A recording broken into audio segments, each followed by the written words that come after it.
शुरुआत मैडम आपसे, नीलुफर मसूद साहिबा, ये वाकई में इख्तियारात वाली या पावर्स की लड़ाई है, या उमर अब्दुल्ला साहब संजीदा हैं इस बात को लेकर?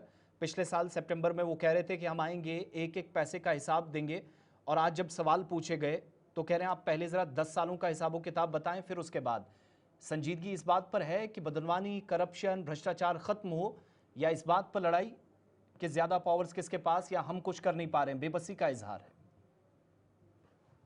देखिए आसिफ साहब, यहाँ बेबसी का इजहार तो नहीं मैं कहूँगी, अलबत्ता जिन चीज़ों से इस वक्त मौजूदा गवर्नमेंट जूझ रही है वो सबके सामने आया है। हम्म। आया इस तरीके से भी है कि वो लोग जो यहाँ पर 10 सालों से हुकूमत करते रहे, चाहे डायरेक्टली वो पावर में रहे, चाहे वो इनडायरेक्टली सेंटर के थ्रू रहे या एलजी साहब के थ्रू रहे, तो अगर हम उसका रिपोर्ट कार्ड देखते हैं उसमें आप देख लीजिए 2014 में जो बाढ़ आई थी उसमें 13,000 करोड़ अमाउंट जो था, ये कोई मामूली रकम नहीं है। 13,000 करोड़ का जो रकम आई हुई थी फ्लड्स के लिए, फ्लड इफेक्टेड लोगों के लिए, इंफ्रास्ट्रक्चर के लिए इमीडिएटली जो रिलीफ देना था यहाँ के लोगों को जो इफेक्टेड थे, उसमें से भी अगर आप देखेंगे ये ऑडिट हमने नहीं किया है। हम ऐसे ही बेबुनियाद किसी पर कोई ये इल्जाम नहीं लगा रहे हैं। 2016 में एक सीएजी की रिपोर्ट आ जाती है जो उन्होंने सबमिट की थी 151 आर्टिकल के तहत जी। गवर्नर साहब को भी। उसमें उन्होंने सीधे दिखाया कि किस तरीके से इस अमाउंट में मेजर डिस्क्रिपेंसीज है, जिसकी वजह से जहां पर इसको खर्च करना था वहां पर खर्च किया ही नहीं गया है। कहीं कहीं कुछ स्कीम्स के अंडर जैसे एसडीआरएफ है, एनडीआरएफ है, या एनजीओ से जिन्होंने पैसा दिया था, जो प्रधानमंत्री रिलीफ फंड से पैसा आया हुआ था, इमीडिएट उन्होंने 1,000 करोड़ दे दिया था, जिसमें 500 करोड़ इंफ्रास्ट्रक्चर के लिए था और 600 करोड़ उन्होंने, और उसके बाद हालांकि कमिटमेंट 1,000 करोड़ की थी, 11,000 करोड़ उन्होंने दे दिया। ये नहीं कि सेंटर से पैसा नहीं आया, बेशुमार पैसा आया सेंटर से।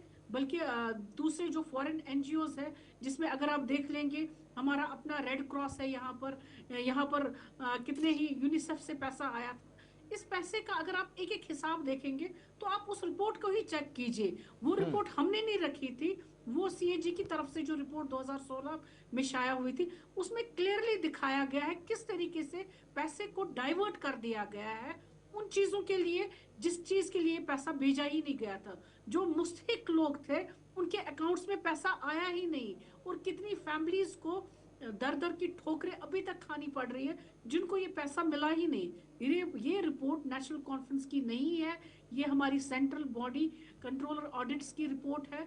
आप उसको चेक कर सकते हैं, हो सकता है वो आपको नहीं, गूगल ये करने ये पर नंबर आपको तो भी मिल ठीक है। जाएगी। मैं बुनियादी अच्छा चीज अच्छा पे ये पूछ रहा था कि अगर उमर अब्दुल्ला साहब जैसे, उस पर भी आप आऊंगी आसिफ पुरानी साहब, गवर्नमेंट्स के ये में क्या हुआ, मैं मैं उस पर भी आसिफ साहब जवाब उस पर लूंगा। भी आऊंगी। मैं इसी में आप ऐड ऑन कर दीजिएगा कि उमर अब्दुल्ला साहब, चूंकि जवाबदेही तो उनकी है, जाहिर सी बात है, वज़ीर आला हैं, चाहे पावर्स कम है ज़्यादा, लेकिन अगर कहीं शक व शुबहात पैदा होते हैं, पूरे तंत्र पर, पूरे निज़ाम पर, सिस्टम पर सवाल उठते हैं, तो क्या ये जिम्मेदारी नहीं बनती कि एक अवामी प्लेटफॉर्म से ये कहने के बजाय कि मैं पहले पुराना हिसाब लूंगा, जिम्मेदारी के साथ कहा जाए कि उन जिम्मेदारान अफसरान ने जिनने गलतियां की हैं, सबसे पहले जरा उनको कॉलर से खींचकर उस जगह लाया जाए जहां उनकी असल जगह है? देखिए जहां तक आपने पहला एक क्वेश्चन मुझे पूछा था उसी की कड़ी में मैंने ये जवाब दिया था। उसमें आपने ये कहा था क्या ये पावर में जो फर्क है, फर्क है, तो क्या ये उस चीज के लिए भी है? देखिए उसमें कोई शक नहीं है, इस वक्त जो मौजूदा सरकार है बहुत मुश्किलातों से जूझ रही है। एक साइड से आईएएस ऑफिसर्स हर एक डिपार्टमेंट के ऊपर बिठा दिया गया है। नेचुरल सी बात है, he is accountable, he is answerable to mister LG. तो जब वो एलजी के पास वो आंसरेबल है, हाउ इज इट पॉसिबल कि नीचे जो है उसकी नाक के नीचे कोई करप्शन कर रहा है? इस वक्त आपने स्टेटमेंट भी सुनी होगी जो हमारे ऑनरेबल डिप्टी सीएम साहब है, उन्होंने खुद कहा कि जो फाइलें आपके अप्रूवल के बगैर हो ही नहीं सकती है, ये कैसे पॉसिबल है? आपका ही सीएस बैठा हुआ है, चीफ सेक्रेटरी बैठा हुआ है, आपके ही आईएएस ऑफिसर्स बैठे हुए, हाउ इज इट पॉसिबल कि मैं उसमें कहीं करप्शन करूं?